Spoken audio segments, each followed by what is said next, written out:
Hello and welcome to Ask Me About K-Pop, the essential guide for recent converts and seasoned fans alike. My name is Shannon. And I'm Angelica. And welcome to the show. Today we are going to be doing a very deep exploration of a single topic. Yes. A very specific topic. We love to be able to dive into super specifics on this show now that we've covered so many basics. Yes. So in honor of the 10th anniversary of the smash international hit song Gangnam Style, we're going to do a deep dive into Gangnam Style. Like, yes. What was it? When did it come out? Why? Like, how did it blow up around the world and why? And yeah, for many people, I think Gangnam Style was their first exposure to K-pop or even like Korean media of any kind. I know at least like in the United States that was the case. I think it was true for me too, because I didn't really start listening to it until 2013. And so Gangnam Style came out in 2012. So we just needed to know, right? Like, this is like, what was let's document the phenomenon that it was, because it truly did take over the world in a way that I think we haven't even seen a song do since or before. I think like it set a lot of records. It made a huge splash. So we're going to commemorate it. Yeah. And just because like we have talked about Psy and we've talked about this song and some of the stuff a lot of times before, but we are going to treat this episode like it is a total like independent standalone so that if someone's scrolling the podcast apps is like, I want to know about Gangnam Style, like we're going to like go way back to basics for this one. Yes, no prior knowledge necessary, but we have discussed some of the things we're about to bring up in previous episodes, especially like in our 2001 like deep dive and stuff. But yeah. So let's get into it. Let's do it. So Gangnam Style was released on July 15th, 2012. So 10 years ago this week, which is a little bit crazy. Like that already, it like feels like it wasn't that long ago, but then looking at so much of this stuff for this episode, I was like, oh yeah, wow. This was like a different time in the world. 2012, very different time. For sure. Very different time. So let's start at the very beginning and answer the question, who is Psy? Yes. Psy is a stage name. I think we talked about that in our stage name episode. But his birth name is Park Jae-sung. He was born December 31st, 1977. So currently he's 44, which means he was about 34 when the song came out. That's how old I am. That's crazy. Yeah. Oh my God. Wow. How funny. Yeah. And he was born in the Gangnam district of Seoul in South Korea. So this song is about like his hood. Yeah. And he is a rapper, singer, songwriter, and record producer. He debuted in January of 2001 with his first studio album, which was called Psy from the Psycho World. And he's currently the founder of the label P Nation and most recently released his 9th studio album called Psy 9th, just like a month ago. So very recent stuff for Psy. He's still an artist. He's not a one-hit wonder. He was also well established in Korea before Gangnam Style came out. So even though that was like his viral global hit and definitely launched him onto the world stage, like he wasn't globally famous before Gangnam Style, but he was already well established and continues to be very famous and well established and popular in Korea. Yeah, I did see like a lot of like clickbaity like YouTube videos and like articles that were like calling him a one-hit wonder or like implying that he came out of nowhere and disappeared, but like that's not the true. Story. Yeah. But like Psy's persona pre this song and after this song is something like very specific, which is that he's like a bit of a controversial like clown. Absolutely. A little bit. Yeah, even his high school teachers described him as a raunchy class clown. And he was pretty controversial from debut. His very first album, the album sales were actually stopped after 5 months of its release because it had to be relabeled as explicit and it was prohibited from being sold to anyone under 19. First, because of the lyrics of the title song, which was called Bird. The Korean government said it was too too inappropriate. And then the photo book as well had like inappropriate photos of the article I read said that it contained photos of condoms, nipples, male genitalia, and women's underwear. All right. So that was in the photo book. So it had to be stopped, explicit label on it. And Psy had to pay a fine to the South Korean government for all of the cursing on just the one track. It was only one track that they found offensive. But his lead single, Bird, which is the one that was explicit and he had to pay the fines on, was really popular. So like he debuted to pretty good success. His lead single won 8 music show awards the year it came out in 2001, from April to May. And we've talked a little bit about the lyrics of this song, but Psy's lyrics, I think, are a huge reason why the song was so popular and something that he, I think, continues to be known for. It's one of his like trademarks that he's like excessively clever, but like in a like raunchy way. Like all of his music will contain like some very clever wordplay where it's like if you say it real fast it sounds like swearing, but in the lyric book like it's actually something very innocent. Like he's really, really clever in that way. Yeah. And the song Bird is being used as like a term for a girl, which I think is funny because it's like a UK slang of like that bird or whatever. And so it is about a woman, but a woman who like loves or leaves or like cheats on you. And the lyrics are pretty harsh. Like they're mean to the girl of like he wants her, but like wants to like make her suffer sort of. Yeah. It's like kind of vindictive. And the press named him the bizarre singer. That was like his title because of the blunt lyrics, the goofy dance moves, because it was like a high pace, like a high energy dance track like Gangnam Style. Like that is Gangnam Style is not an outlier when it comes to his type of music. Like it very much fits into the rest of his discography. But because of his blunt lyrics, goofy dance moves, and unconventional appearance, because he was not only 34, he's kind of chubby, he's not particularly like good looking. And so I think he like doesn't fit the mold of a typical like especially idol or whatever. The first gen idols who like they were creating that like this is what we're specifically looking for, and he doesn't really fit the check boxes they're usually looking for in lead singers. So I think those 3 qualities are what, like if we're saying like what makes Psy, it's those 3 things. Yeah.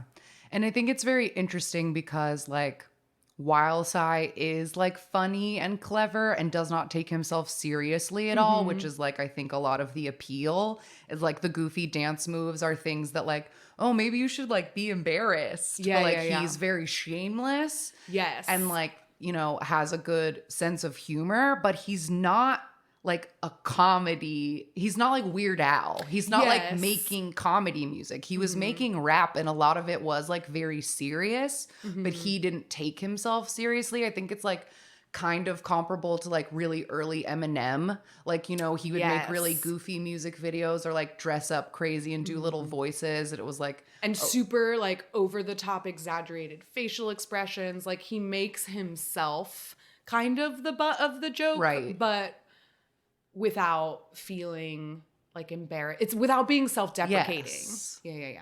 It's a very specific vibe, and I totally get why it like made him so popular because it's like very endearing. You're like, this guy's having so much fun. Like whatever he's on, I want some. Like yeah, and I think that that's why people really liked it and why he was popular from the beginning is because he sort of like invites everyone to like have a good time with him, and then people are just like, yeah, let's do it, let's party. And so he does describe himself as being K-pop. Some critics like nowadays, I think I've seen people like post Gangnam Style like say that he's more like comedic hip hop because he is a rapper. And we noticed like when we were looking through articles from 2012 that at the beginning everyone was labeling him a South Korean rapper, and then started to add the K-pop label to it, which was interesting. But yeah, he does a lot of different things. So where was Psy at this 10 years ago at the moment that this song came out? Like what was his public perception, or like who was Psy in this moment? Who was he in South Korea already? So despite having quite a few major controversies like in his career, at this point he had had multiple explicit albums, like his first two, and even in the year that he debuted, he was arrested and served jail time for having weed, and then he also had to he was accused of neglecting his military service, so he had to serve twice. So at this point, like, he is a controversial figure, but while all of those three controversies were happening, he also released 5 studio albums, all of which were pretty popular. He has multiple songwriting awards and music show wins for his previous albums. His first 3 albums, which were released from 2001 to 2002, made it into the top 20, and his 4th and 5th albums, which came out in 2006 and 2010 respectively, were in the top 10. One of them reached number 2. So he's a popular, well-established artist. In 2010, he signed with YG. He had previously self-produced his albums, and then after his military service, he couldn't afford to do it anymore, so he signed with YG. And he had just, right before Gangnam Style came out, he had just made a Japanese debut performance in 2012 on January 7th at the YG Family Concert. So he had only ever performed outside of Korea one time, but very well known within the country. And so by 2012, he had released 5 studio albums, 22 singles, and 16 music videos. Yeah, so not out of nowhere, not a one-hit wonder. He had many a hit. Yeah. And even though the man had been trying to keep him down, the people still loved him. Yeah, the people loved him. So on July 15th, 2012, he released his first EP, which was called Psy 6 (6 Rules, Part 1. And the title song was Gangnam Style. And this was originally slated as his 6th studio album. That's why it's called 6 and Part 1. But then the Part 2 was just canceled. And it's technically only an EP because it only has 6 tracks on it. And the rest of his albums have at least way 12. More. Yeah. But he said in an interview in 2015 that he canceled Part 2 because of the popularity of Gangnam Style. He was so busy afterward, and then he just decided to I want to vent and restart, start fresh with my new lucky number 7. And so he just scrapped all of Part 2 and left Part 1 as just, that's what it is. But the album debuted at number 1 in Korea and sold over 100,000 copies in that year, 2012. He won 21 music shows between August and January of 2012, mostly from Music Bank and M Countdown. So the song was very popular in Korea first, and then it exploded. So before we get into the explosion, let's take a moment to look at the song and the music video and all the pieces of it before we see how popular it ended up getting.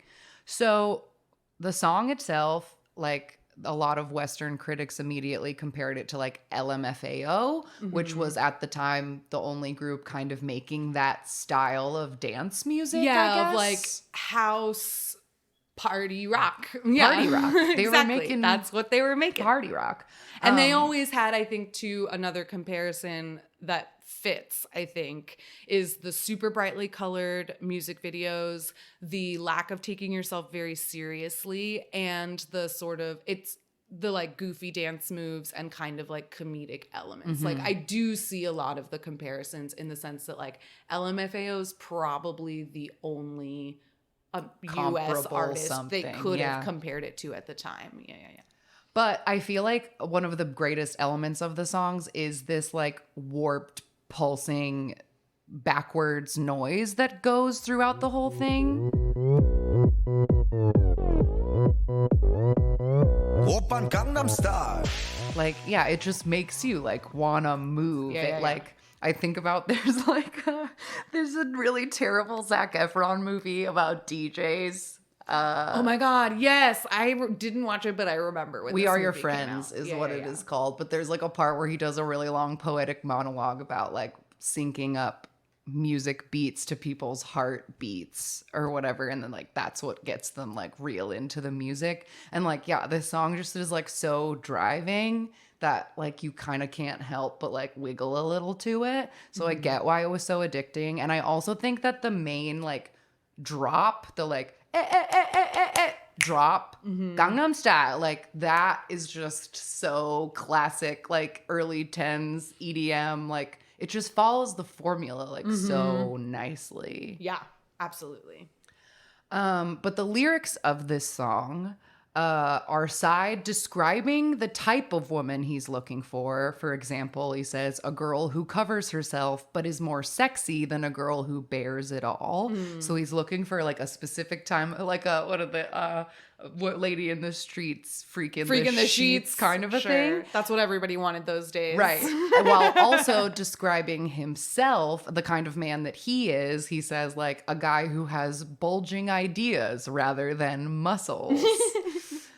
So he's just like trying to, the whole song is just like, yeah, hey, sexy lady. He's just like saying you're a girl like a girl I want, and here's the kind of guy I am. That's the main lyrical content of the song. But Gangnam Style itself is referring to Gangnam, which is a district in Seoul that is mostly full of like businesses and really expensive clubs and restaurants. It's really expensive to live there. It's just kind of like a fancy part of Seoul. Yes, and the people I think who do live there are very wealthy, and like they're like people who own like corporations and businesses and restaurant chains, and then like their children create like a class of like heiresses and stuff of spoiled chaebol trust fund kids, of which Psy is one, which I think is important to note. Yeah. Like he definitely has like an everyman persona, and that, you know, he's kind of goofy and doesn't take himself very seriously,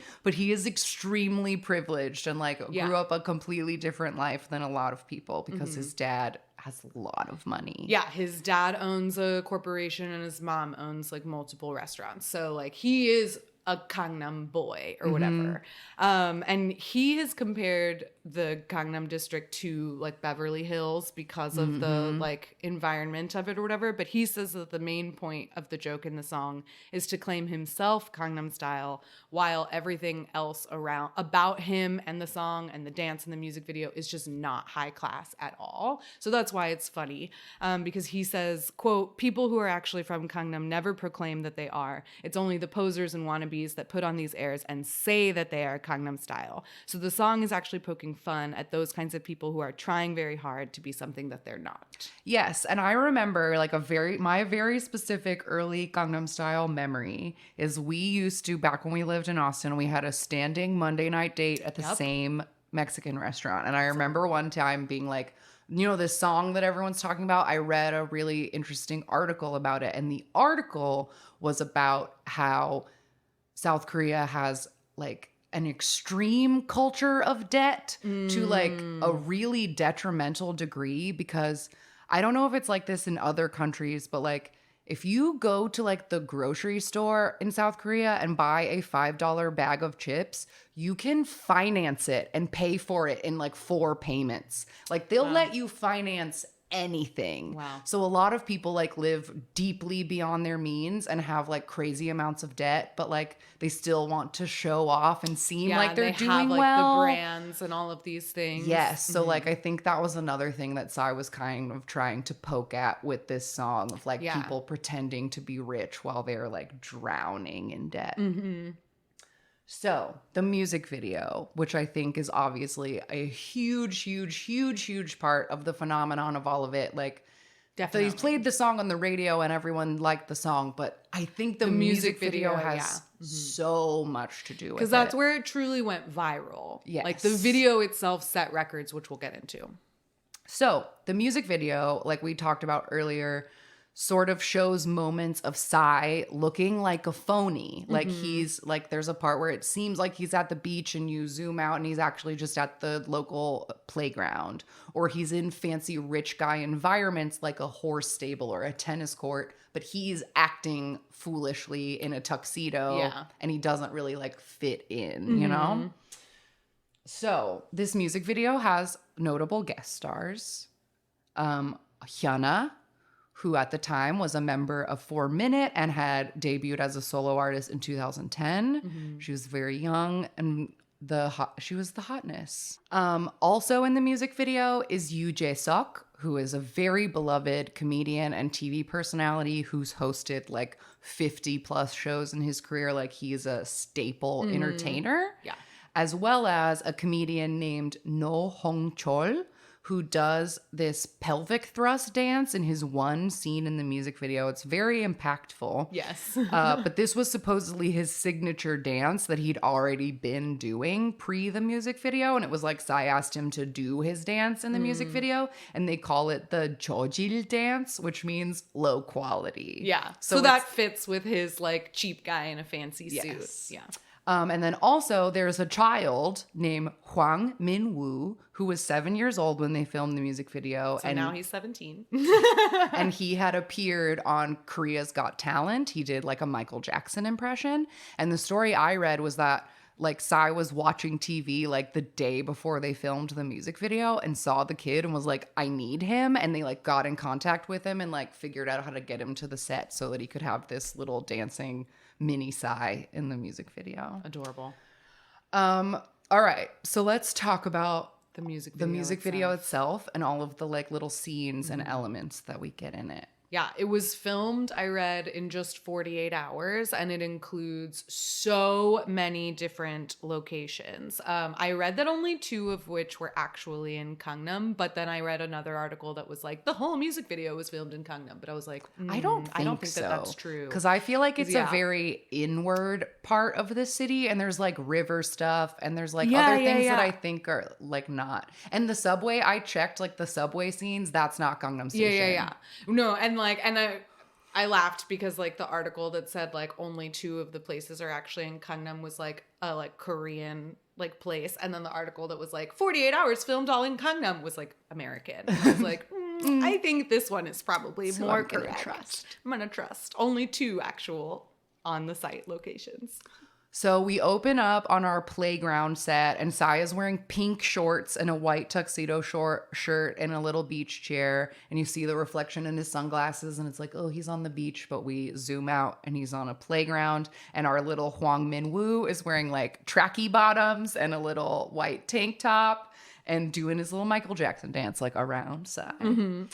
And then we have the horse stable set, and Sai is wearing like a black tuxedo with a white undone bow tie and dancing around the horses, which is the cartoon image of the album cover. Yeah. Was the same like cartoonized version of him standing with the horses on either side in their little Yeah. stables.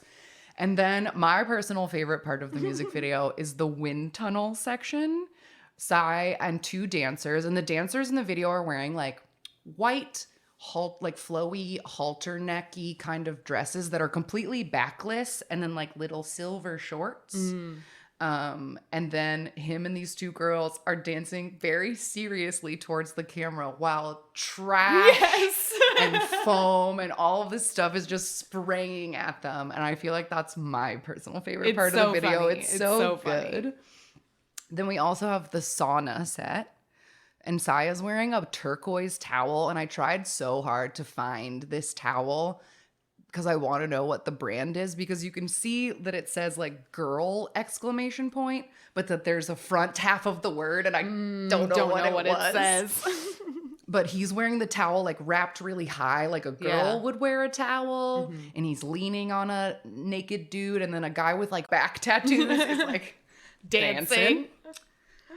Then we have the like field / underpass part where it's like the first time you see it, there's 2 young guys that are wearing like old man makeup and hanbok, and they're on one of those like little wooden platform seats and playing traditional Korean chess. But then later in the music video, it zooms out and they blow up and they're like under the highway. It's like they're not even in a field. Oh, yeah, they're like yeah. underneath the highway. So like a funny reveal there. Then we have our tennis court, and I love this one because Sai has like a light pink tuxedo jacket that I think is the prettiest of all the tuxedo jackets he wears in this video. And he's just like making the tennis players dance around with him. He takes the jacket off and you see that his tuxedo shirt is like a dickie. It's like not even a real shirt. I also love the tour bus set. It's like there's like tour buses in Korea. They're so fancy. Like they all have like curtains and like carpets and there's like the way they look inside is just like so much nicer than like a shitty Greyhound or whatever. But it's full of ajumas and disco balls. And everyone is having a grand old time dancing around in the bus. Then there's the like Han River part, and the Han River runs through Seoul. So Seoul is on either side of this river, and there's like a million bridges that go across it. But there's also like a beautiful park that runs along both sides on every like. And so ajumas are exercising, and then hot girls in shorty shorts are doing like yoga. And that's the scene where Psy like yells at a girl's butt, which also was a big like moment of the video, that he just like screams at this butt in slow motion. It's great. Then in our parking garage set, this is when UJ Suk shows up. He's the one in the full yellow suit, and he's wearing like a ugly like bowl cut wig and big white sunglasses, and him and Psy have like a dance off in front of a red convertible. Then the subway station platform is when Hyuna enters the music video. Psy like gets on a train and sees her, and she's like ginger. She has like pretty ginger hair, but like almost no eyebrows, and is wearing a sweatshirt that's belted. And she has like sparkly silver wedge sneakers. Like her outfit in that subway scene and all the dancers' outfits in the subway scene are just like so deeply 2012. It's kind of shocking, like the chonky neon jewelry. Because and Psy is just wearing like colored tuxedo jackets that could be like from anywhere. But then when you look at the like ladies in it, you really see the like 2012 of it all. Also, the elevator scene, as discussed earlier, is when the Hongchol comedian is doing his thrusty dance and Psy is laying under his legs. And this is truly like 6 seconds of the music video, but I feel like it was one of the most impactful like moments that people remembered. But it only happens once. Like they never even cut back to him. It's just like the one time. Which is crazy. That's the power of his dance, of his low quality dance. Yes. And then our finale scene seems to be outdoors to me. I saw some article that like described it as a nightclub, and I was like, no, this looks like the outside of a building to me. But there's smoke and like lasers, so you kind of can't tell where they are. And Hyuna and Psy lead a group of about 45, 50 people in various around the town costumes. There's like a chef and a construction worker and a waitress, and everyone's just sort of wearing like uniforms, costumes, and they all do the dance. And that's Gangnam Style. That's what we have in this music video. It is quite a visual feast. Yeah. Like, and I think Psy does that with, he's like known for his, I think, music videos, which are, there's so much to see. It's always really fun. There are a lot of guest stars in his music videos. Like this, like I said, wasn't an outlier or whatever, but fit perfectly into the sort of like niche he's carved out for himself. But in addition to the music video going viral and like being a very huge part of the song's appeal, the dance as well was a huge part of it. Everybody was doing this dance. And I read in an article with the New York Times that Psy had said when he was preparing Gangnam Style, he felt so much pressure because he knew that his Korean fans had a lot of high expectations for his choreography. He like bizarre dance moves is part of what makes him the bizarre singer, right? It's always been a thing from the very beginning. So he worked for over a month with this choreographer named Lee Joo-sun, and they specifically, like every single day, tested a different cheesy animal-inspired dance move before they finally chose the horse trot that it became. And I looked up Lee Joo-sun because he had been named as the choreographer, and that's not always, you can't always find like who it was. And it was interesting. He has been performing and choreographing for Psy since the early 2000s. He's also a backup dancer, so he has been mostly, his two biggest clients were Psy and God, who is another really big group in Korea from like the first gen of K-pop.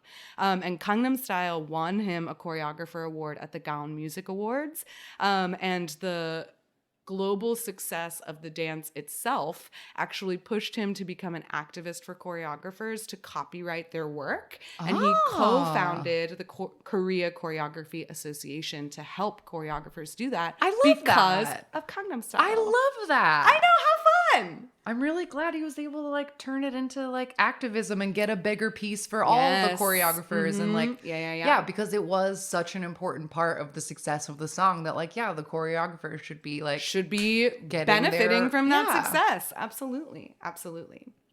Okay, so now let's dive into the phenomenon. We've seen all the components. We talked about the song, the music video, the dance. So the phenomenon, here we go.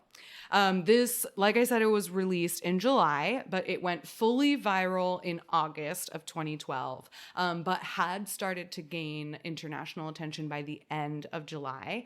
T-Pain tweeted about it on July 29th, and he's credited by the Wall Street Journal for having sent the video into the stratosphere, quote. So most people like trace the US explosion of Gangnam Style to this T-Pain tweet, who was like, so this interesting. is amazing. And it was like retweeted thousands of times or whatever. I love T-Pain. I know. We talk a lot of like good shit about T-Pain. He gets blamed episode. Unnecessarily for like we things that were not T-Pain his fault. In this we podcast. respect T-Pain in this house. So the song, after being tweeted out by T-Pain, it peaked at number 2 on the Billboard Hot 100. By September of 2012, it had won the Guinness World Record for most liked video on YouTube at the time, and it had topped the iTunes chart in over 30 countries by the end of the month. On December 21st, 2012, it became the first YouTube video to reach 1 billion views. We mentioned in a previous episode that actually caused YouTube to have to recode their counter. Like they had to change the to way get another that the digit counter, added. Exactly. So he knocks Justin Bieber out of like the most viral spot, which was a big fucking deal. And as of July 15th, 2022, it has 4.48 billion views. I did the math on this yesterday because I was just so curious. Like, I'm sure it wasn't this steady, but if you math Average it out, that's 1.2 million views a day for the last 10 years. That's wild. That's so nuts. And that kind of, like you said, I'm sure it wasn't that consistent, but like the staying power. Yeah. And like people, I saw on so many places all over the internet, everybody was talking about the fact that it was 10 years since Gangnam Style. Yeah. Like nobody had forgotten. No. Like everybody was still into it. But so this viral impact was huge. Like that is to go from before Gangnam Style, Psy had only ever performed outside of Korea one time. And now in like 5 months, he's everywhere. The song is everywhere. And he was recognized all over the world for this accomplishment. The South Korea Ministry of Culture, Sports, and Tourism recognized Psy for, quote, increasing the world's interest in Korea and awarded him with a 4th-class Order of Cultural Merit. Oppan Gangnam Style, the quote, was entered into the Yale Book of Quotations as one of the most famous quotes for the year of 2012. The UN Secretary General Ban Ki-moon called the song a force for world peace, and he met and danced with Psy at the UN World Headquarters and told him, quote, "We have tough negotiations in the United Nations. In such a case, I was also thinking of playing Gangnam Style dance so that everybody would stop and dance. Maybe you can bring UN style." Wow. He also famously joked that Psy knocked him out for being he was like, I used to be the most well-known Korean in the world. Now it's you. And I was like, boy. Ban Ki-moon, I've never heard of you before, but okay. There were flash mobs of the dance all around the world, 5 of which had over 10,000 participants. There was 1 in South Korea, 1 in Indonesia, 2 in Italy, and 1 in France. The song won 12 awards between 2012 and 2013 in both Korea and abroad, including the MTV Europe Music Awards, the American Music Awards, Billboard Music Awards, and the World Music Awards, where it won World's Best Song.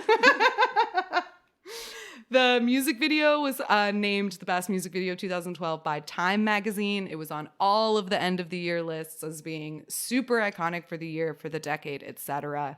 Psy performed in 11 countries across 4 continents just in the year 2012. So in those 5 months. And it's just the end of it. Yeah, it's just the end. Like from August to December. I think that's even full. August, September, October. No, it's 5. 5 months, 11 countries, 4 continents, way more than just 11 shows. The song, you said was officially Kids Bopped? It was officially Kids Bopped. If you were unaware what Kids Bop is, it is a music project that's been going for like 20 years now, where they have children re-record popular pop songs and Like take top out 40. all the adult content, change all the lyrics to make them as kid friendly as possible, and then they are sung by kids. And Gangnam Style was on Kids Bop 23. They removed the "Hey Sexy Lady" and they just say "Hey Lady," like they skip it. And then the kids like do the whole song in very stilted Korean. They pronounce almost every word wrong, but like they do it. And I also saw that on the season 4, episode 8 of Glee, which aired in November of 2012. Wow, so that was fast. The Glee cast performed Gangnam Style.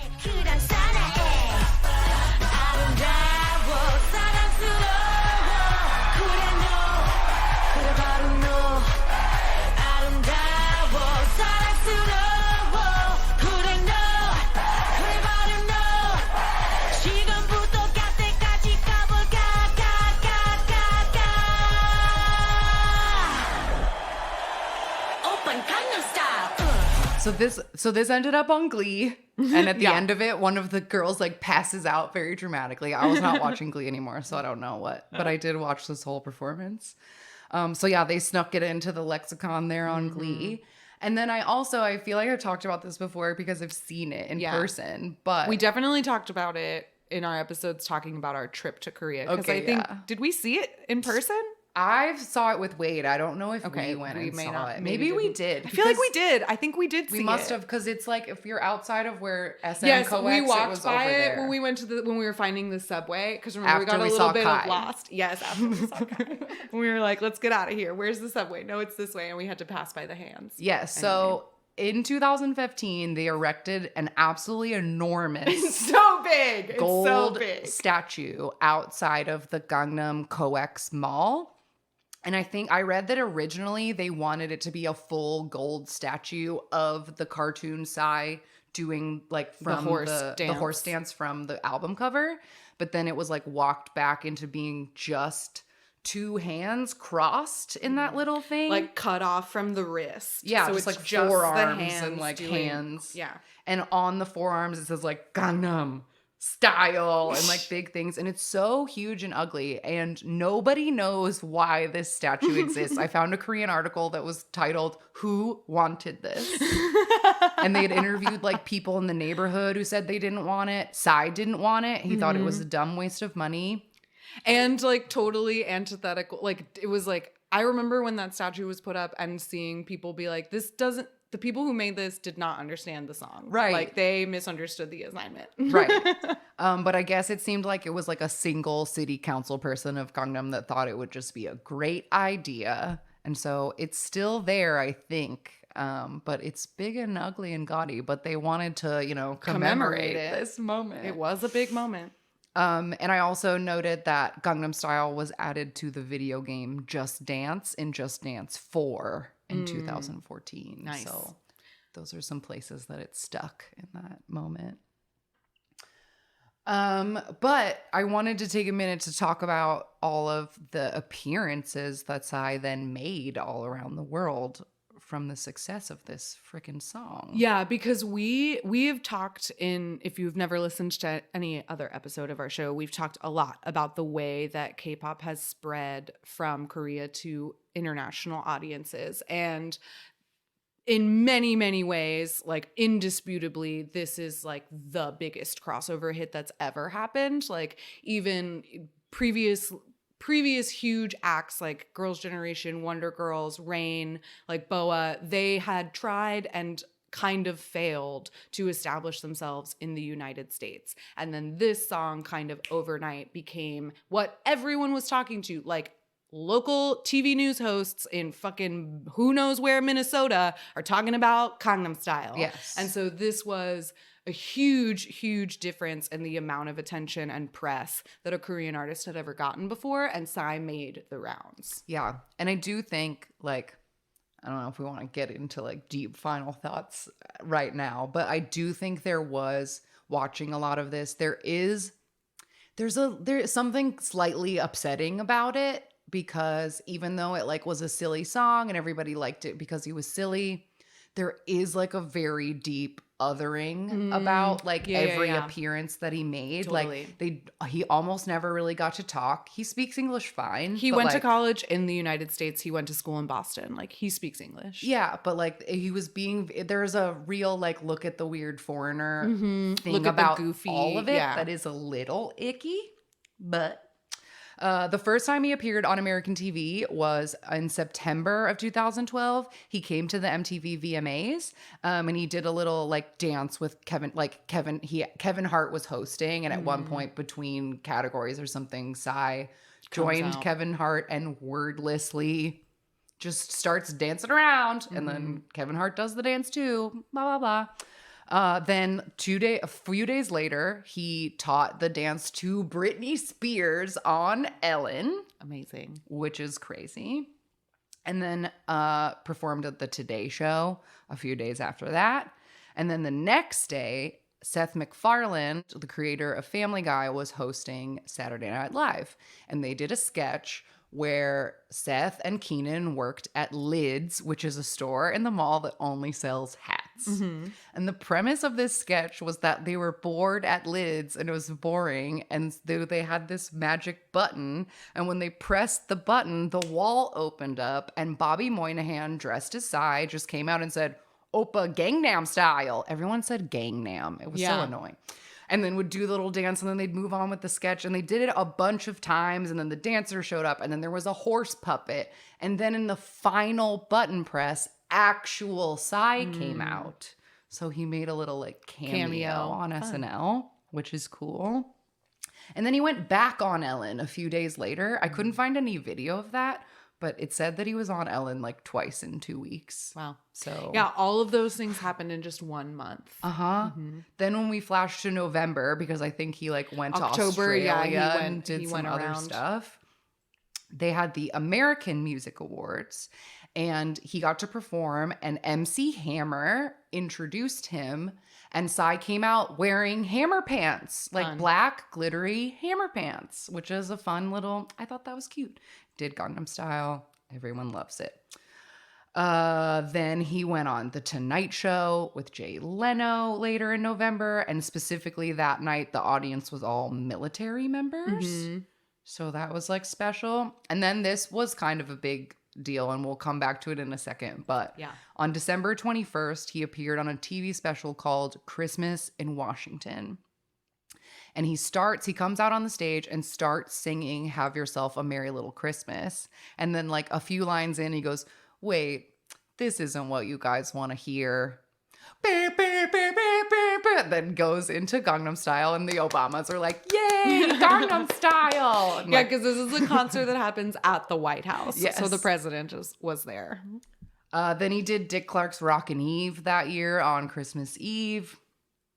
And then some of the later appearances in 2013 were more, he performed his second single after this, Gentleman. But one thing that I thought was there were a couple of crazy little moments. In January of 2013, he appeared on Betty White's Off Their Rockers, which was a show where Betty White and old people pulled hidden camera pranks on people. Hilarious. And so there was just this weird little sketch where all the old people are trying to dance to Gangnam Style, and Betty comes in and is like, "What are you doing?" And they're like, "We're trying to film a viral video." And she's like, "I know who can help you." And she brings in Psy, but he's not wearing his sunglasses. So all the old people are just like, "We don't need this person's help. We know what we're doing." And she goes, "Psy, put on your glasses." And then he puts on his sunglasses and the old people go, "Oh, it's Psy." And then everyone goes, "Bam, bam, bam, bam, bam, bam, bam," and they just dance. And that was it. Like, he just appeared to do that. Great.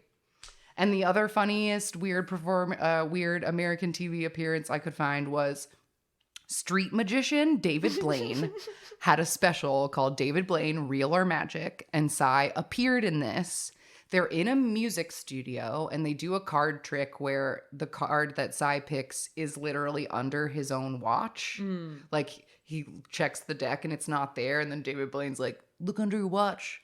And it's there. And Psy's like, "Fuck!" And it like bleeps. And then they pan out and Lenny Kravitz is standing there. I was like, what is this? Why did this happen? I have so many questions. But that was like just a weird little Psy appearance that I had to note. Love it. David Blaine was a real thing for a while. He really was. And then I also wanted to make note of all the times that I saw that he appeared on shows elsewhere in the world. And I'm sure that this isn't all of them. This is just whatever was registered on IMDb. So I'm sure there are things missing. But in France, he went on the Ondar show. He appeared on X Factor Australia and performed. He did a French show called Le Grand Journal. He was on the British talk show, The Jonathan Ross Show. As noted earlier, he performed at the MTV Europe Awards. And this stage is pretty cool. It's like one of those long tracking shots where he like started backstage and was like walking towards the camera. And then he comes to a line of porta potties and David Hasselhoff Bob jumps out of one of the porta potties and like joins him for a second. And then the whole stage ended with like 100 people in the blue tuxedo jacket and sunglasses and weird black wigs, so that there were just like a ton of size. Wow. And it's very grand. And he took home an award that night. Yes, he did. He went on a show in Denmark called Tough. He showed up on the Big Fat Quiz of the Year, which is like one of my favorite UK traditions. I love watching Big Fat Quiz of the Year every year. He went on 2 shows in Brazil, one called Fantastic and one called Pânico na TV. He performed at the finale of Germany's Next Top Model. Hilarious. He went on a show called Premia Muse in Russia. He appeared on Britain's Got Talent and the Canadian Much Music Awards. Amazing. So he wasn't just busy in the US. Yeah, He was busy everywhere. Mm-hmm. Yeah. And this also doesn't include like the vast amount of press and promotion he did in Asia itself as well. Cause like I was reading of like when he was like traveling everywhere, whatever. And he was really just like bopping all around the world. But in the midst of all this bopping around and before he had played, so it's interesting when you were like listing out the, American appearances, he notably does not perform ever in October. And I wonder if that's like when this all went down. But he did become a figure of controversy, a little bit of a pariah, as it always. I feel like this is not unlikely when somebody suddenly gets like extremely famous, then people are going, who is this guy? And they go digging back and people found something about Psy that they did not like very much. Yes. And so he couldn't be everyone's favorite Goofy anymore because he said bad things. Yes. So this takes us back all the way to 2002, which is the year after Psy debuted. So at this point, he has put out 2 albums and served a sentence for marijuana possession. And in 2002, 2 U.S. soldiers were found not guilty in a court-martial after killing 2 14-year-old Korean girls with a military vehicle outside of Seoul. And at a concert, Psy protested this decision by smashing a toy model of a U.S. tank on stage with a microphone stand, and he joined the crowd in anti-American chants. So video of that performance started circling around around October when this all began and bubbled to the surface. Then in 2004, a few years later, Psy and other South Korean artists performed at a concert that was specifically protesting the Al-Qaeda kidnapping and murder of a South Korean missionary in Iraq. And they sang a song called Dear America, which was originally by a South Korean metal band called NEXT. And the video of this resurfaces in late November, early December of 2012. And initially, the lyrics are translated as, kill those fucking Yankees who have been torturing Iraqi captives, kill those fucking Yankees who ordered them to torture, kill their daughters, mothers, daughters-in-laws, and fathers, kill them slowly and painfully. So that is what sort of launched this Psy Hates America controversy. So this video of this song, which was translated thusly, comes out. The original 2002 first protest gets resurfaced as well. But later translations and interpreters say that the song actually uses a non-translatable slur. They're not saying Yankees, they're saying something that doesn't have an English equivalent to refer to Americans. But they are accusing Americans of killing Iraqis' family members, not calling for the death of Americans. I see. They're saying Yankees kill their daughters, mothers, daughters-in-laws, kill them slowly and painfully. Not let's kill the Yankees. But at that point, the damage had been done. It didn't matter. And so on December 7th, 2012, Psy issued an apology for this decade-old anti-American sentiment.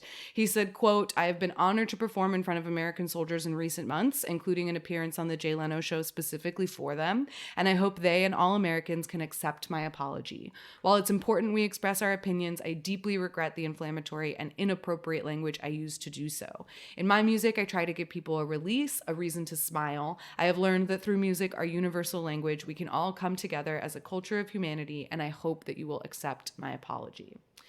He continued to promote around, but a petition did go up on the White House website to prevent Psy from performing at the Christmas special.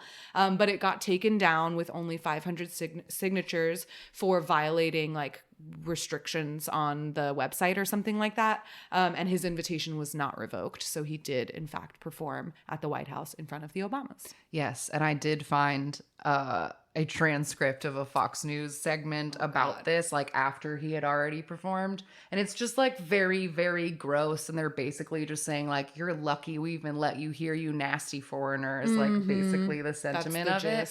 And it was really funny that they were acting like they cared so much about Obama. He's standing in a picture with our president. Y'all don't him. You don't get to claim him as your president right now. Yeah. But anyway, that was the big controversy of this moment. He blew up and then it was oh no, he hates America. And I wonder, it's interesting too that controversy seems to follow him around. Yeah. What is this curse of his? He's just a controversial guy. Yeah. Every time he blows up somewhere, immediately cracked down with but you said this. Yeah. People just don't like what he has to say. Yeah.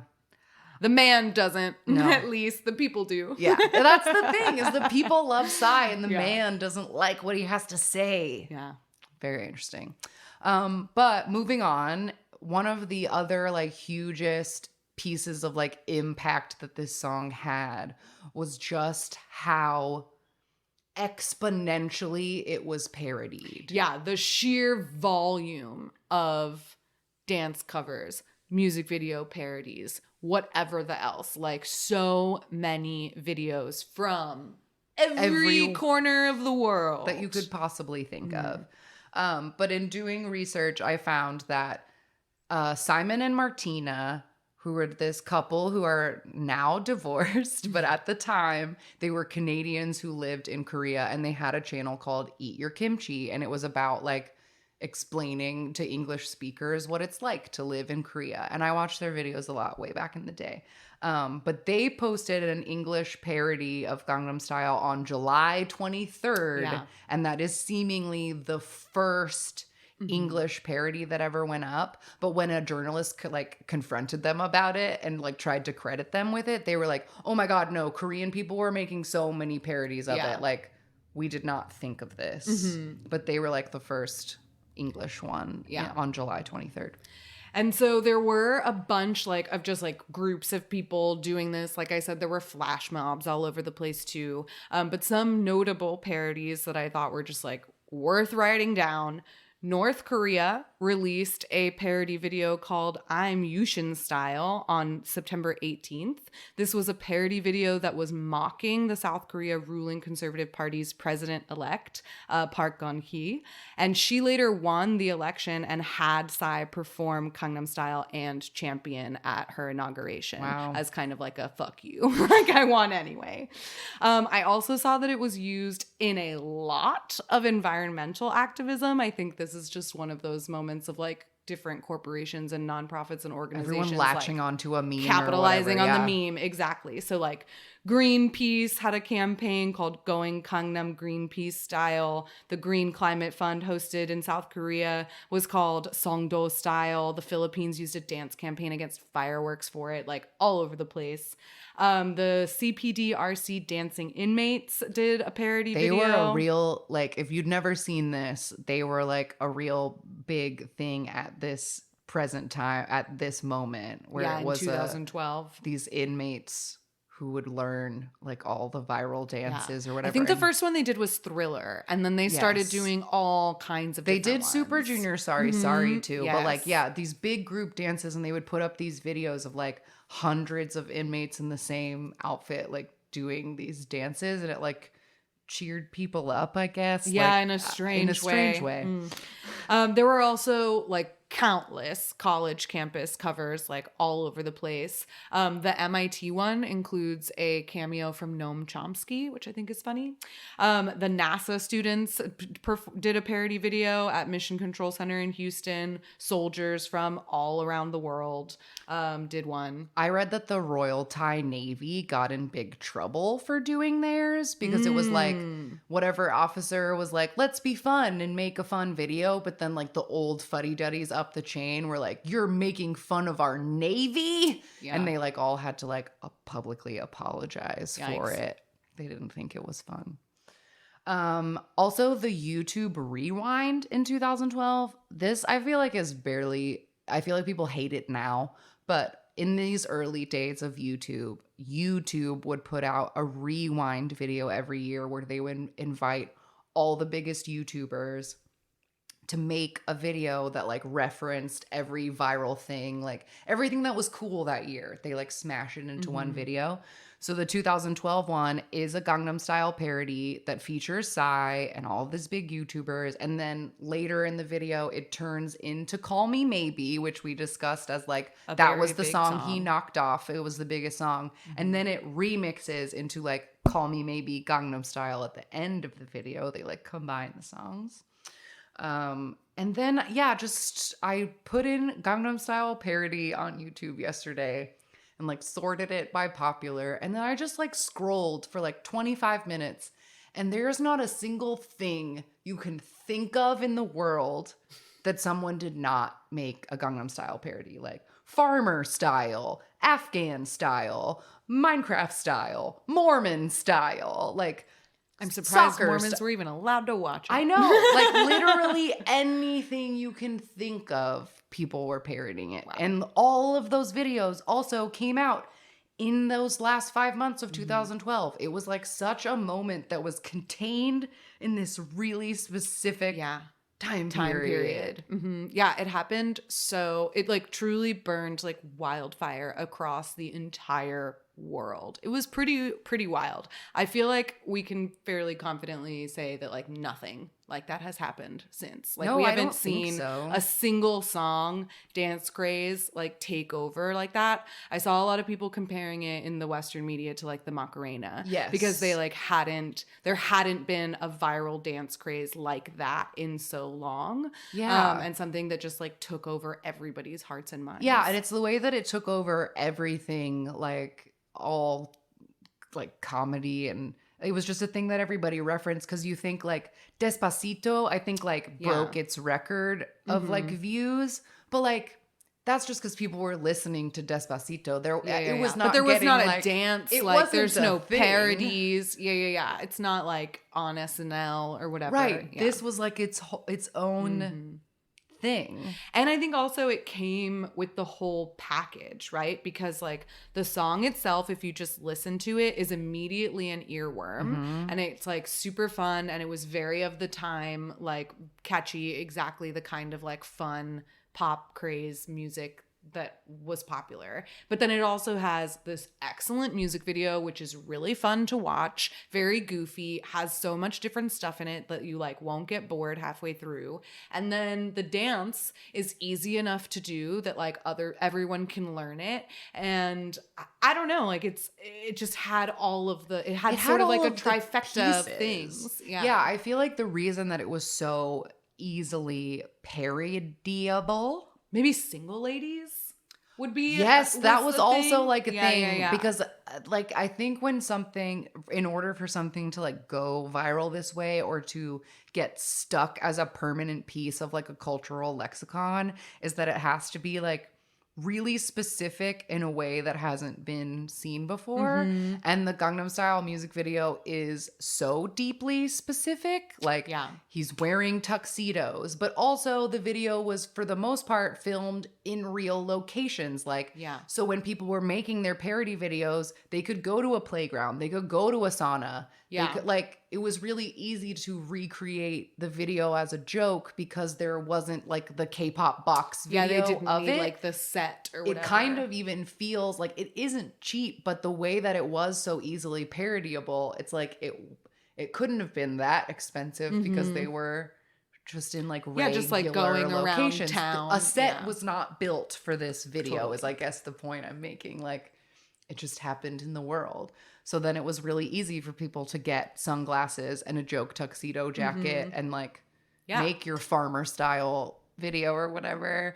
And like the song itself, because it's rapped, you can then you can do your parody rap over it and make the rap anything you want, because it was also in a language that the vast majority of people who spoke it or who heard it did not speak. Like I feel like, for example, when we did our 2 p.m. parody, Kelly Clarkson parody song, when we were writing it, we were trying to keep the original rhyme scheme of the song so that it would like sound familiar. But I feel like in people's Gangnam Style parodies, it was just about keeping the rhythm. Yeah. And so it was really easy to like write any kind of parody over it because most people don't know what the original lyrics are to be like, that doesn't fit. Yeah, and they're really just thinking instead about like, okay, how many like syllables can I fit into this or whatever, as opposed to, making sure that all the lines end in the same vowel or whatever.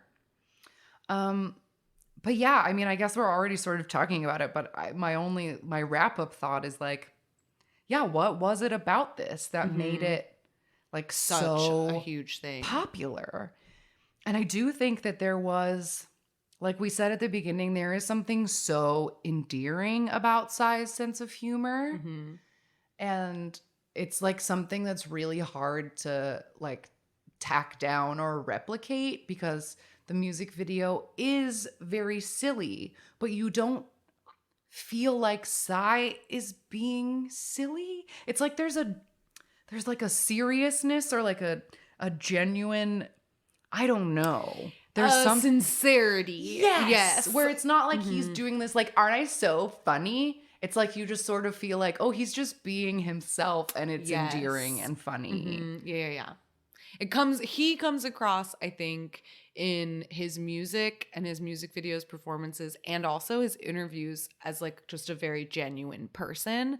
And so I think that maybe that's one of the reasons why his like comedic elements are pulled off the way that they are, because like, yeah, I don't know, he's not making himself the butt of the joke, although he kind of is, like, because people are like, he is goofy and like people acknowledge him and like call him bizarre or whatever. But like I said, it's not in a self-deprecating way. And I think that makes a big difference of like, I don't know, like, yeah, he has no shame about being a goofy, older, slightly chubby singer, rapper guy or whatever. He just like is who he is. Yeah.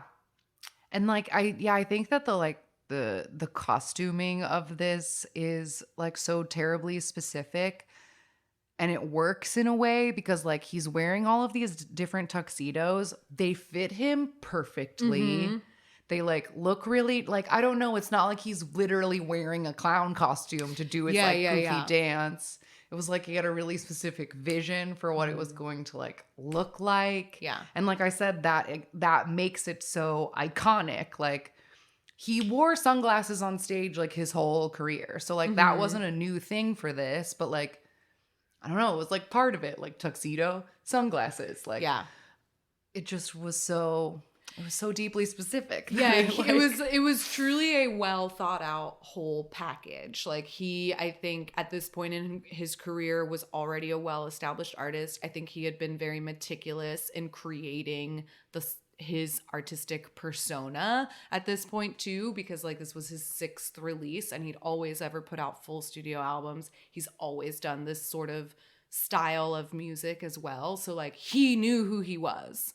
And I don't know, there's some quote about like the only way to truly be cool is to not care about being cool. And like maybe that's part of what makes Psy so lovable and like appealing by so many other people, or to so many different audiences, is that he does just sort of seem like a joyful guy who's like, he's not trying to be, I mean, the irony is that the song is about trying to be something that you're not, but he's not trying to be anything that he's not, you know what I mean?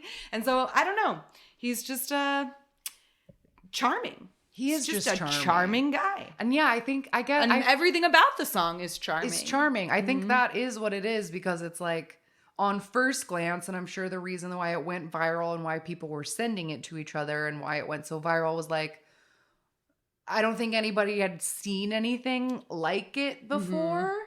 Like, it's not I don't know, it's like not a particularly spectacular music video, but like it is somehow. And it was like on first glance, it's funny, but lots of videos are just funny. So like there was like a staying power, and it is that the song is good, or that it is genuinely charming, or that you want to watch the video again to like take it all in more times, or because if it was just funny, I don't think it would have hit like this if the whole thing was just a joke.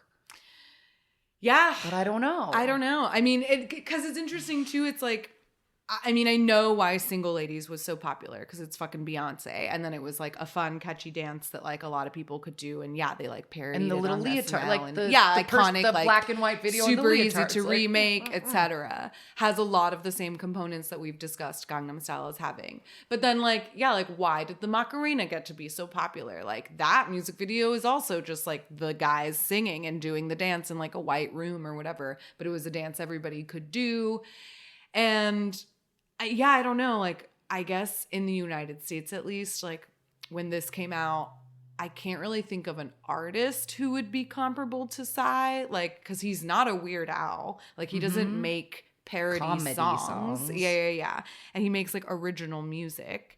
But he was, he's like a 30-something-year-old guy who's like making pop music and dancing like a fully choreographed thing. Like there was no equivalent to what he was doing, at least here in the States. So I think in that sense too, like it caught people's eye, because it's like, we don't have anybody else who's doing stuff like this. Like we don't have any kind of artist who is, I don't know, this Yeah, guy. I feel like, again, the only like comparison I can make, and it isn't a one-to-one, but the only thing that's slightly similar to me is Eminem. Because like Eminem came out with this like very raunchy music. The parents didn't like it, but also he was like funny and goofy and like wearing silly costumes in his music videos and stuff.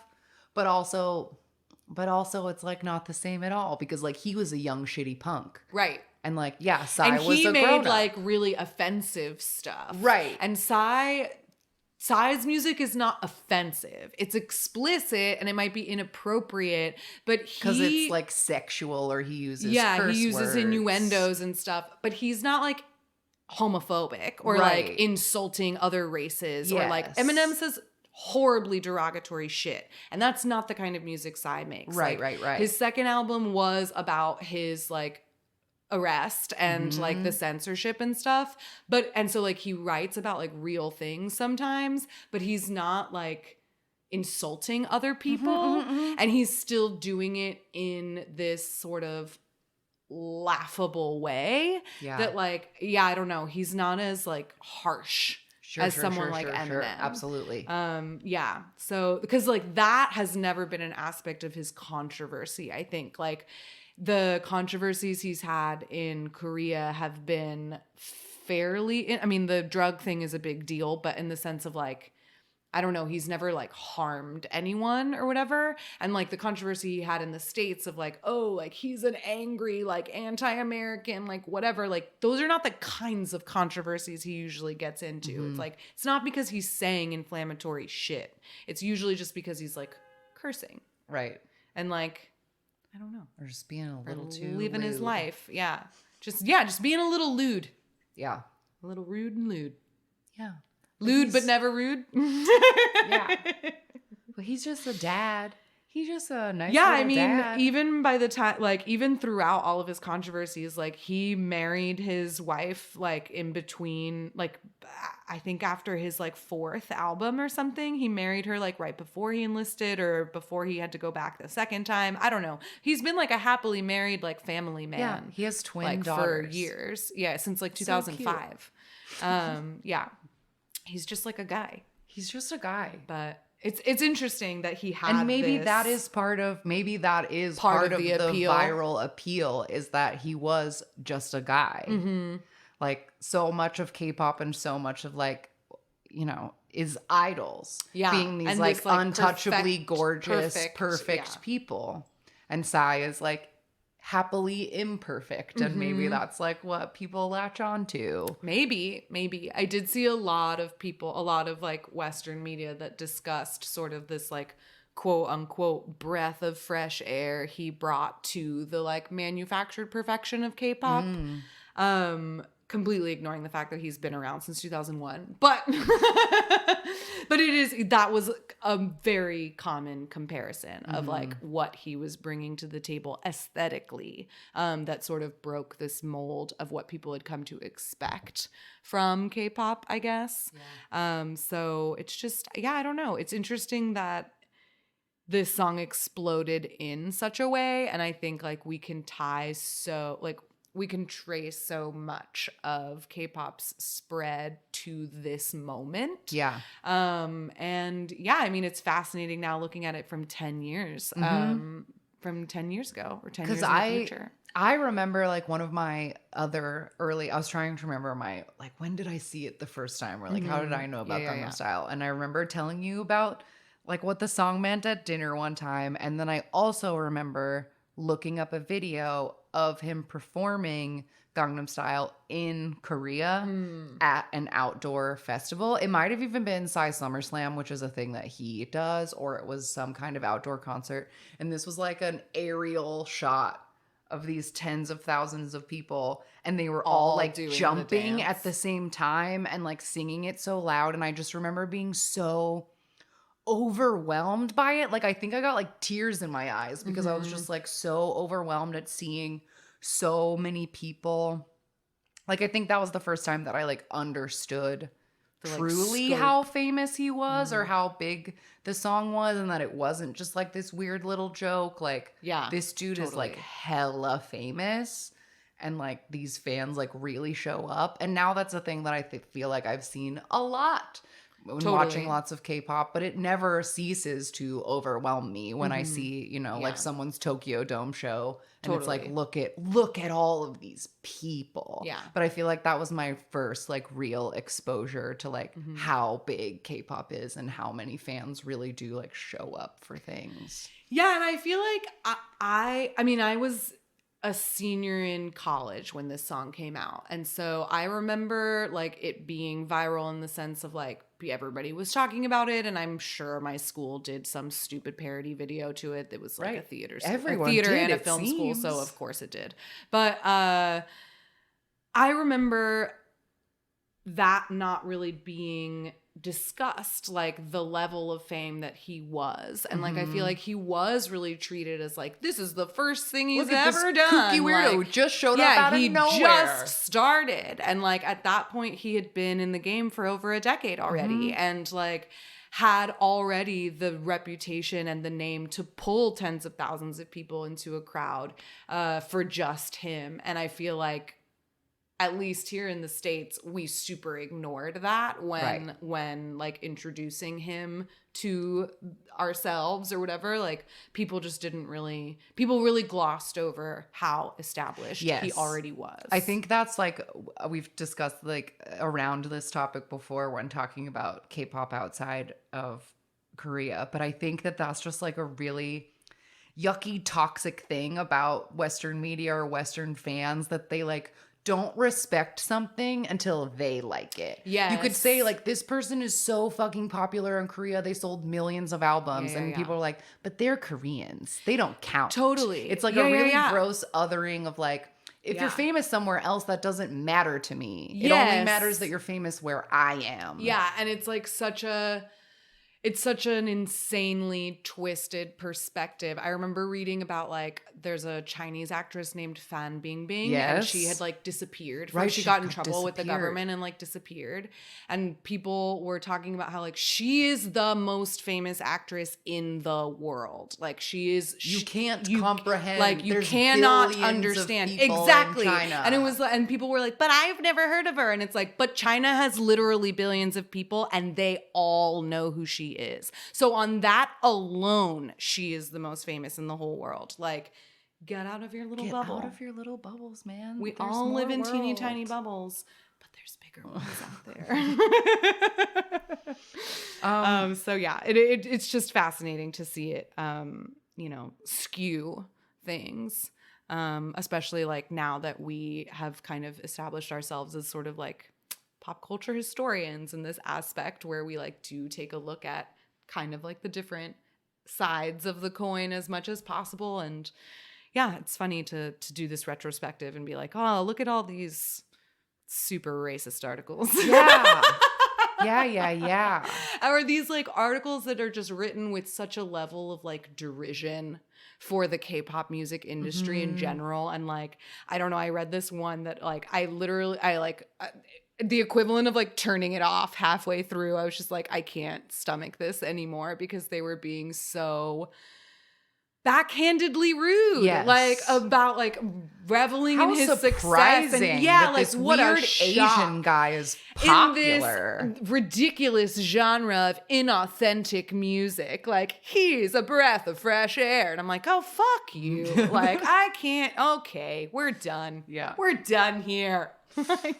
But yeah, it was just like, it's a really fascinating moment in time to like look back at. And I also wonder, like you said, if something like this could ever happen again, because I feel like every year, every month, every minute, like the culture in general gets like splintered infinitely into these teeny little cultures. And like back in the day when there was no internet and the only thing were the 5 channels on TV, like something could be so popular because everybody knew about it. Yeah. And nowadays, something that everybody knows about is like few and far between, because everyone has the internet so that they can just get in their own little tiny subcultures. Stay in your and little bubble. there are YouTubers that have 50 million followers. I have no idea who they are. You know what I Absolutely. mean? Yeah. And there used to be a time where people were famous and everyone knew them.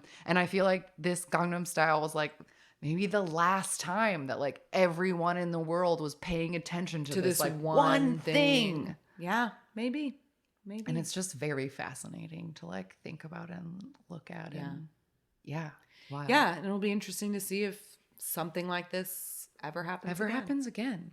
But to leave us, the last thing to leave us on, and then we're going to watch Gangnam Style to keep this episode hella on topic. Love it.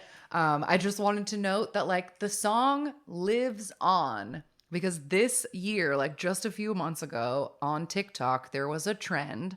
People used it for trauma dumping, for like the most upsetting trauma dumping that you could imagine.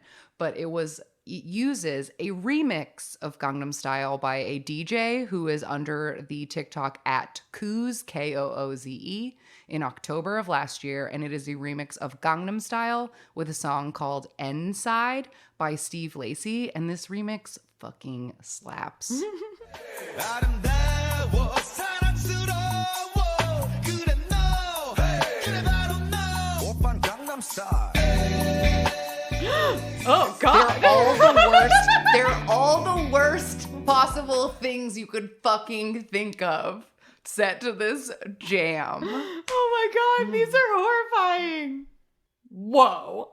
Yikes. I don't want to watch this anymore. But No, the don't. song is fun. But the remix is really good, and I just thought it was like just funny and a testament to the song that, you know, that it lives on. It lives on in TikTok trends, and it lives on in all of our hearts. And again, it's still being watched constantly. Yeah.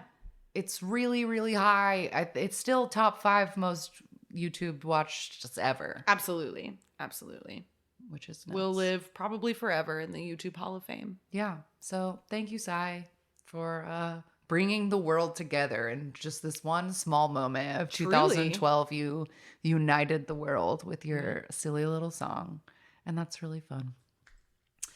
And with that, we'll be right back to watch Gangnam Style. All right, we are back, and we're going to close this off with a viewing of the video we've been talking about for an hour and a half.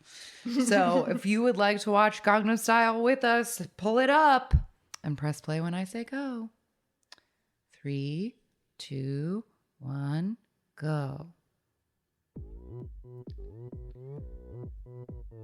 Oh, see, we got that fan has his face on it. Mm-hmm. And there was like a plane with a banner with his face on it too. I love cartoon Psy. We hadn't discussed it, Yeah. but it's been part of his whole career. Like the original weird little drawing of Psy is on his first album. He like established that as his brand, like cartoon Yeah, Psy. and he continues to this day. Like even his most recent 9th album has a cartoon of his face on it. Like that's just his thing. It's I like love his this logo. part. Yes, all the trash. And then this, if you look at the dancer on the left, she starts laughing and has to try to like pull it back in. But he just keeps like Because nothing is this one phasing on the him. right is like eating the foam.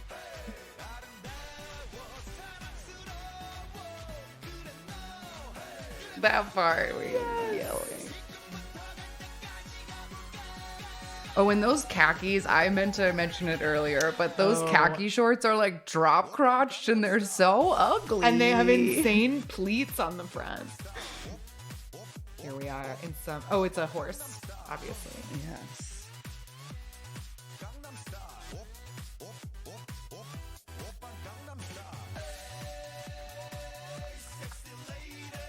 Yeah, And that dance, he does that in Daddy too. yes, the The little little shuffle. like shuffle. Yeah. It's funny, I can see that the very first comment on here from 2 years ago, this guy appeared out of nowhere and everyone just accepted it. They didn't question it, just accepted it and bowed down. Actually, he did not appear out of nowhere. No. To It's you, only your he appeared out of nowhere. nowhere. See, and here's There we the go. one moment of elevator, and it's only this little bit. It is really ridiculous. Yeah, though. it's Like very it's super effectful. funny. And he wore that exact same outfit when he appeared in a Sistar music video a few Yes. years later. And There's here's Hyuna. our baby Hyuna. Sexy dancing in a subway. Little peplum sweater. See, look, she has no eyebrows. Yeah, They're so light. No eyebrows. That's what she looked like when she first went solo. I know. 오빤 Gangnam Style. Oh, and I forgot to talk about Oppa Just My Style, Oh, which yeah. was the follow-up like car commercial that they did. That they did together.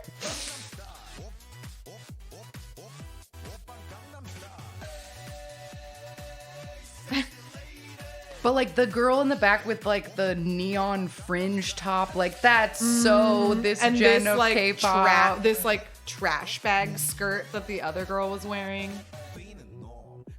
And the halter like mock turtleneck drapey top that the girls are wearing. Yeah, I agree with you. That looks outside. Yeah. I mean, it looks clubby because of the smoke and the lasers, Yeah. but I think they're like out. Look, if that looks like a whole like outside of a train Yeah, station that's or outside something. somewhere for sure.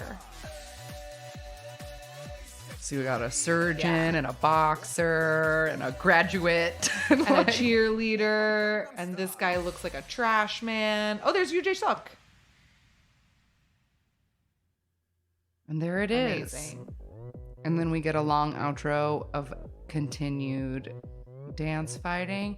I think it was also funny, I didn't mention this, but like that UJ Suck's yellow suit and the Hong Chol in the elevator, like their outfits were also included in Yes, every in the parody. parodies, You gotta yeah. have one guy. And even when the I yellow mentioned when, or I might have skipped it because he was performing Gentleman, but when Psy and Tracy Morgan presented at like a music show, music award, Tracy Morgan was dressed in wearing that full the yellow yellow suit suit. thing. There you go. Yeah, it was just so iconic. It really was. Everything about it. Everything about it was. So yeah, it was really fun to explore it today and to, I don't know, just think about that like 10 years have passed and yeah. Yeah, and he continues to make exactly the kind of music that he's always made. I think that his like if you were to watch this and then immediately go to his most recent single, which was called That, it's the same style. Like the song sounds different, but it's the same kind of quirkiness, it's the same kind of like dance music, it's the same kind of like fun, like eye-grabbing choreo.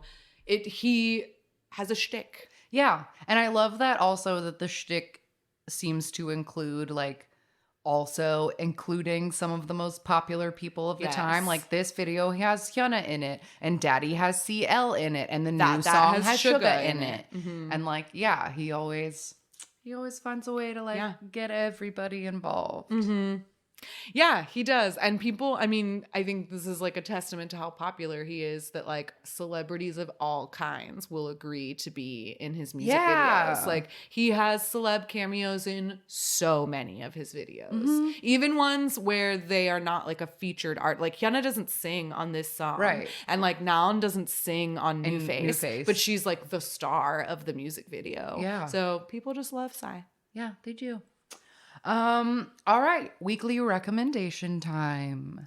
Yes. Weekly recommendations. I am so excited to be so on top of things today because I get to recommend my baby Hyolyn, who has recently released her third mini album called Ice, ICE. And the music video, I think the title track is called No Thanks. And the music video came out like yesterday. And the song is really fun. It's cute. I like it. It's super dancey. It's catchy and she looks phenomenal. Yeah. And I am really, really, really, really, really excited for our Sistar reunion Yeah. later this summer. So exciting. I can't wait. Oh, it's gonna be R.I.P. so good. Sketchbook, but thanks R.I.P. for going Sketchbook, out but on... what a way to go. Yeah. You're bringing wild. us all up. Yeah. while they bring you down. While they bring you down, man. That whole thing is crazy. Yeah. We'll have to get into that someday Another when the day. dust is settled. Another day. Yeah, I feel like I know this was my recommendation last week, but I hadn't seen it yet. So I just want to like take a minute to like personally declare that I think Chobum Copycat is spectacular. I saw lots of people talking on the Discord. They like thought it was boring. Disagree. I think it's so, I just like love it. It's the same kind of song. It's Doja Cat, Kiss Me More. It's Taeyeon Weekend, but it's Chobum Copycat. It's like this. It's a really similar like style of a song, and I just think that it is like so fun. The music video is like extra weird and quirky, but I have just been loving the stages.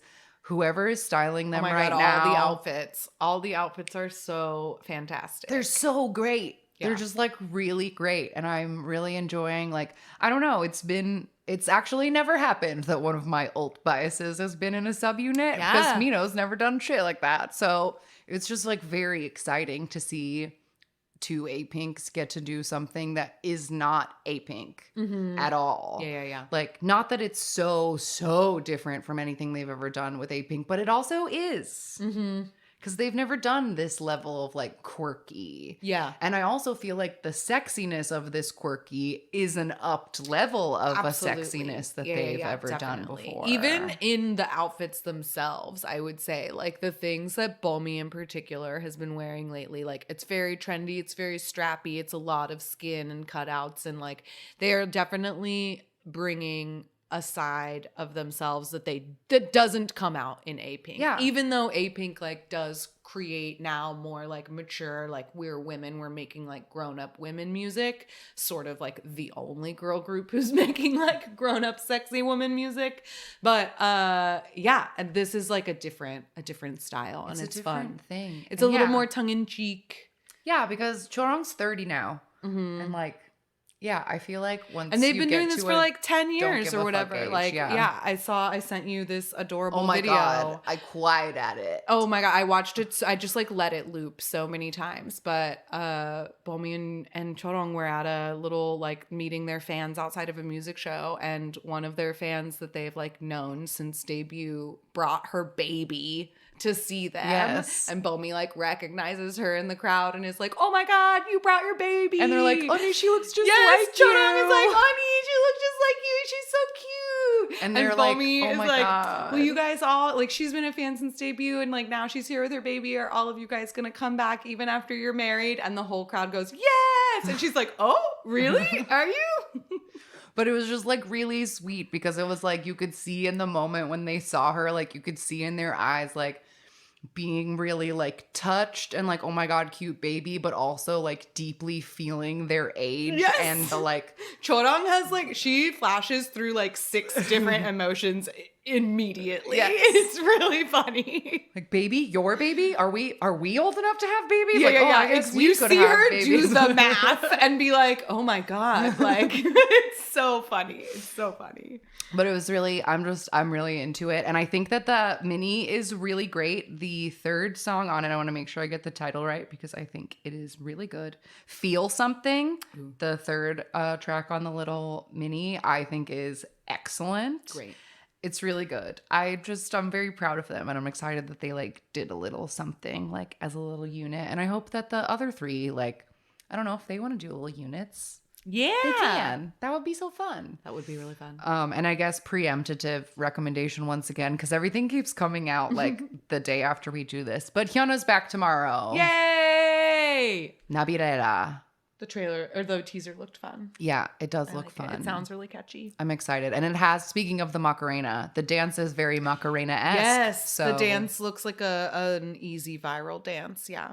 Which when we were talking about that earlier of like, is it even possible for a song like this to get so popular nowadays? And I was thinking about how like it often feels lately that like a lot of songs are choreographed to be TikTok challenges Right. or whatever. And like every single song that comes out has a challenge to go with it. And it's like groups are always trying to make their stuff go viral, but there's so much of it that like, Right. is it even possible? I yeah. don't know. Yeah. Fascinating. Very fascinating. But anyway, tons of fun summer things continuing to come out. This truly, I feel like, has been a summer of ladies so far. Yes, the girls have really been coming through these past couple of months. Chungha just came back with a super summery song. Stacey came back today. Love it. Yeah. Like, yeah, it had been when we were looking. Sunmi and Nayeon earlier this summer. Yes. Like, yeah. Yes. Oh, and Sunyi, another Wonder Girl, is going solo. I saw. She's released the song so far. Oh shit, I don't remember what the name of the song is.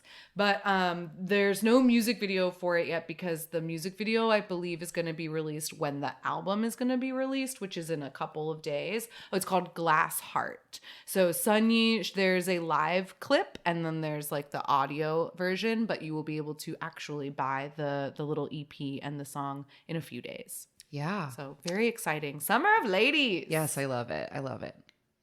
All right, that is it for this week's episode. If you want to tell us what you thought of it or tell us anything at all, we can be found at AMAKPopPod on Twitter and Instagram, AMAKPopPod@gmail.com for emails. You can call us or text us at 181-AMAKPop5, patreon.com/AMAKPopPod for Patreon episodes. Just letting all know now, because when we recorded last week's episode, it hadn't happened yet. We promised you SM summer reactions for Patreon, but we had technical difficulties at KPSN, so it did not work out. So we're gonna have to do that one from scratch, but we promised you will still get we'll it. It just won't be the live episode from KPSN because that ended up being more of a guess this music video. Yes, we played guess this game on music the fly because we couldn't get our playlist to play. But yeah, so Patreon patrons, don't worry, we haven't forgotten about you, but you're gonna get something slightly repackaged. Yeah, it'll be fine. Yeah. We do also, if you have packages or something you want to send us, we have a P.O. Box 26096, Los Angeles, California 90026. That was such a good segue. Yeah, killing it. And everything else can be found on our linktree/AMAKpop. You can get to our YouTube and Spotify and join our Discord and talk to other listeners over there. And yeah, that's it. We'll be back next week with something special as always. Thanks for hanging out for this deep dive into a single song. Yeah. And I hope that it was helpful. We just wanted to, this show is all about just curating the history and keeping it in one spot. So the song was too big of a moment to not get its own. Well, and that that the 10th anniversary overlapped with the existence of our podcast. We can't let that go unnoticed. This was a fucking moment all around the world. The K-pop song heard around the world. We can definitively say I think we can this absolutely is the one. say that. Mm-hmm. Yeah. So thanks for listening, and we will see you next week. Goodbye. Bye-bye. Jonghyun, you're our inspiration.